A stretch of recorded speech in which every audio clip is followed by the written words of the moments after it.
बल्ले का निशान मिले ना मिले, तहरीक इंसाफ इलेक्शन लड़ेगी। हमने अपनी मनसूबाबंदी कर रखी है। लतीफ़ खोसा की अडियाला जेल के बाहर मीडिया से गुफ्तगू, बोले ये सारे मिलकर भी PTI का मुकाबला नहीं कर सकते। अवामी मकबूलियत देखकर PDM और अपोजिशन जमातें खाइफ हैं।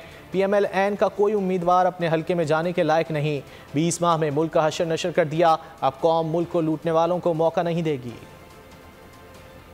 देखो ये जो है बैलेट पेपर के निशान से इसको जो है वो हज़फ किया जाए ताकि वो गलियां में कल्ला ही रांझा नचे। 8 तारीख को बाकी जो है वो दंगल लगेगा, तो इंशाल्लाह मुझे उम्मीद है कि कौम को उनकी जो है हक मिलेगा। PMLN का कोई उम्मीदवार अपने हल्के में जाने लायक नहीं है, क्योंकि 20 माह में जो इस कौम का हशर नशर करके रख दिया है, जो मईशत को तबाह हाल करके रख दिया है, अब कौम नहीं कहेगी कि ये धरती माँ को लूटने वाले फिर चौथी मर्तबा उनको जो है लूटने का मौका दे।